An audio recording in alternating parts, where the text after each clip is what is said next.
porque a impressão que dá às vezes é que nós não somos uma igreja, nós somos um bando de animadores de palco. Porque de alguma forma nós precisamos fazer as coisas de um jeito que atraia você. Atrai quem? Que tipo de pessoas estamos tentando atrair? Pessoas que não leem e não oram?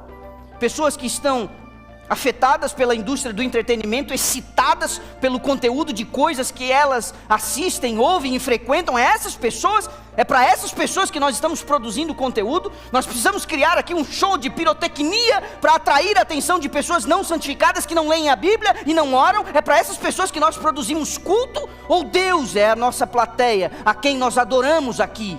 Este é o livro.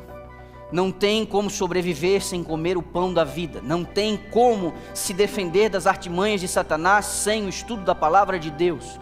Não tem como você viver de comidinha mastigada.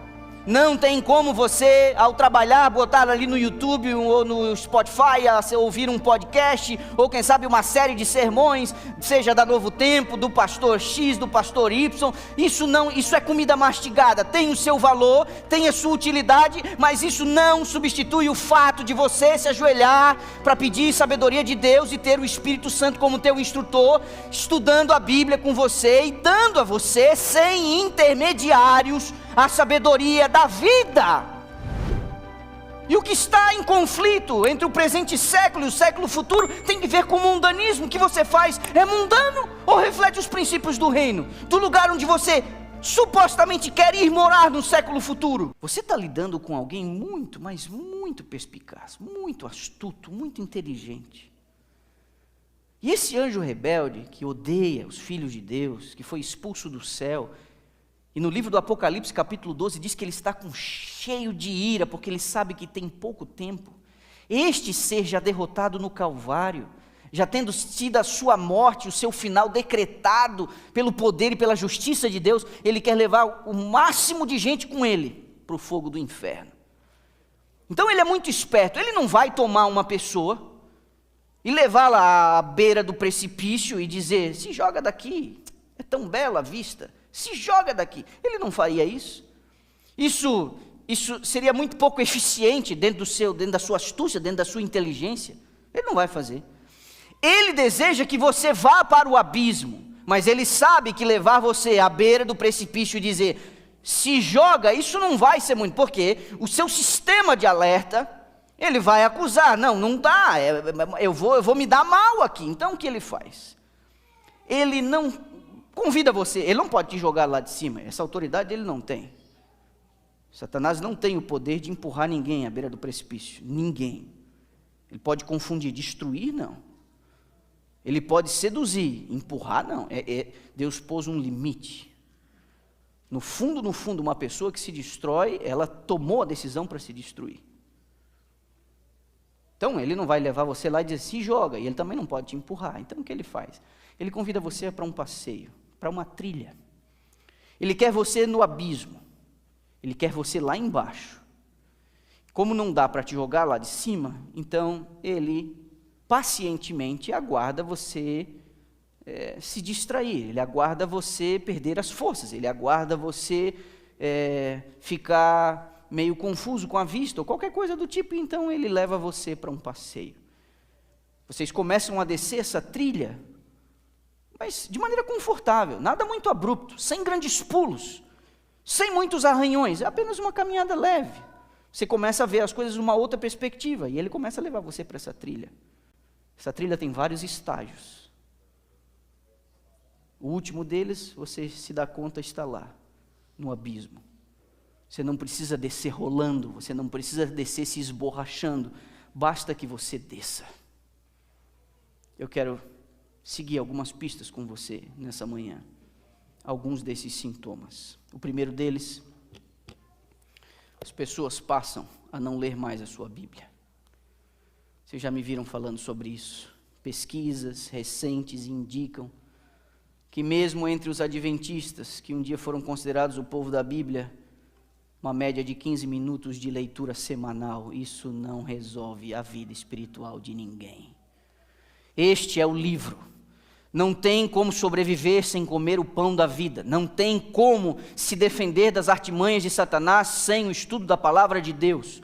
Não tem como você viver de comidinha mastigada. Não tem como você, ao trabalhar, botar ali no YouTube ou no Spotify, ouvir um podcast, ou quem sabe uma série de sermões, seja da Novo Tempo, do pastor X, do pastor Y. Isso é comida mastigada, tem o seu valor, tem a sua utilidade, mas isso não substitui o fato de você se ajoelhar para pedir sabedoria de Deus e ter o Espírito Santo como teu instrutor, estudando a Bíblia com você e dando a você, sem intermediários, a sabedoria da vida. O primeiro sintoma da apostasia é um afastamento das Escrituras. Você precisa achar tempo para ler as Escrituras. Você não sobreviverá às pressões que estão adiante de nós sem você ter familiaridade com as Escrituras. A Bíblia diz que os seres humanos estarão com coceiras nos ouvidos, não dando ouvidos à sã doutrina. Você precisa ter o seu momento com Deus. Você não pode usufruir do benefício de eu ter estudado o sermão para pregar para você. Você tem que ter o Espírito de Deus, o autor das Escrituras, ao seu lado quando você for estudar a palavra. É com o coração humilde, tirando as suas sandálias, dizendo: Senhor, me dá a sabedoria do céu. Você vai se intensificar, a luz vai iluminar a sua mente, familiarizando-se com as coisas do alto. Isso aqui dá vida e robustez à sua espiritualidade, à sua caminhada. Por isso me preocupam os sintomas de pessoas que não leem a lição, não frequentam a escola sabatina, não fazem isso com os filhos, chegam atrasados na igreja no sábado. Me preocupa isso. E vocês já me viram falar isso aqui várias e várias e várias vezes.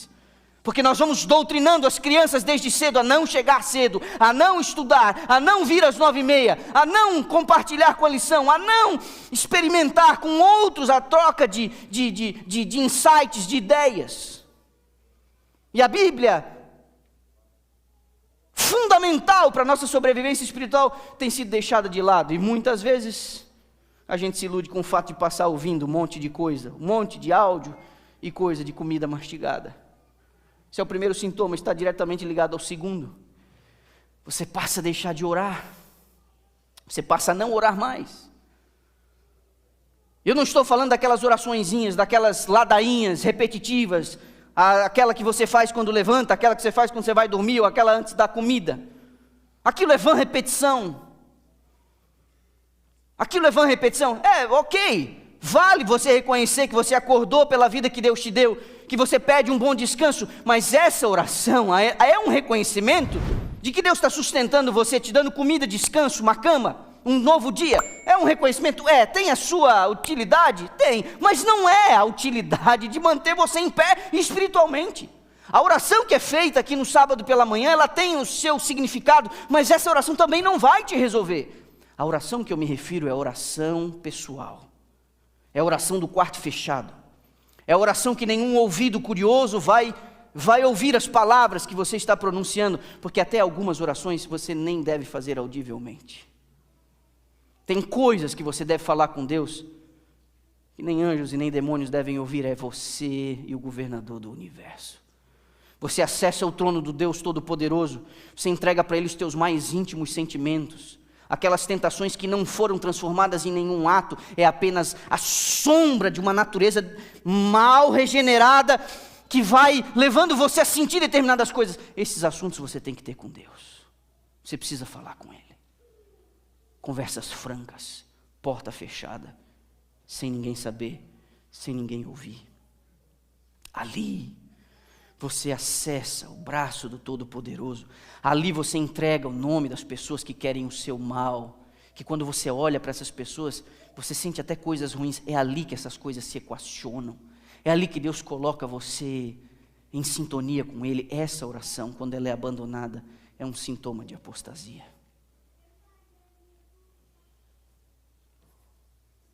O que nos prepara para o terceiro sintoma, o terceiro passo. Pessoas que não leem a Bíblia e não oram, elas começam a perder o interesse pelas coisas da igreja. Isso vai pressionando a liderança da igreja, isso vai pressionando o ministério da igreja. Sabe por quê? Porque a impressão que dá às vezes é que nós não somos uma igreja, nós somos um bando de animadores de palco. Porque de alguma forma nós precisamos fazer as coisas de um jeito que atraia você. Atrai quem? Que tipo de pessoas estamos tentando atrair? Pessoas que não leem e não oram? Pessoas que estão afetadas pela indústria do entretenimento, excitadas pelo conteúdo de coisas que elas assistem, ouvem e frequentam. É para essas pessoas que nós estamos produzindo conteúdo. Nós precisamos criar aqui um show de pirotecnia para atrair a atenção de pessoas não santificadas, que não leem a Bíblia e não oram. É para essas pessoas que nós produzimos culto? Ou Deus é a nossa plateia, a quem nós adoramos aqui? Nós vamos rebaixar agora o estilo da música, a abordagem, a linguagem, a roupa do pregador, o tipo de púlpito que tem aqui, várias dessas tentativas toscas que andam fazendo aí para alcançar as pessoas que vivem assistindo televisão, no Netflix, no YouTube, a semana inteira. É essas pessoas que nós queremos alcançar, porque elas perderam o interesse nas coisas da igreja. Isso é um sintoma de apostasia. Aí, quando uma igreja consegue manter-se firme em relação ao produto que entrega num culto, num serviço, as pessoas estranham e elas dizem: é coisa chata, é chato, perde interesse. Isso aí, chato, mesma coisa sempre. É o terceiro sintoma. Aí você vem o quarto, porque você para de ler a Bíblia, você para de orar, você perde o interesse nas coisas da igreja, você agora começa a gastar mais tempo com as coisas do mundo do que com as coisas da igreja. Você tem mais amigos do mundo do que amigos na igreja. Você tem mais tempo gastando com as pessoas que não estão se preparando para o céu do que com aquelas que estão se preparando para o céu. Você gasta mais tempo com as suas coisas do que com o reino de Deus. É onde você coloca a sua energia, dinheiro, tempo, paixão. É aquilo que move você, gastando mais tempo com as coisas do mundo do que com as coisas da igreja. Aí você evita, é o próximo sintoma, você evita a espiritualidade. Lugares espirituais, reuniões espirituais, assuntos espirituais, pessoas espirituais, elas te aborrecem. Você está num lugar e o que você quer é dar corda solta, aquilo que faz seu coração vibrar. Mas aí lá no meio das tantas tem um chato, que sempre tenta espiritualizar a conversa. Tem alguém que sempre tenta puxar as coisas para as coisas de Deus. Essas pessoas te aborrecem, essas pessoas te incomodam. Elas são como um espinho que estão ali tentando tirar um pouco o teu sossego. Você está ali porque você quer relaxar. Você foi para lá porque você não quer pensar nessas coisas. Mas e quando alguém tenta, quando alguém puxa, quando alguém convida, isso te irrita. Por quê?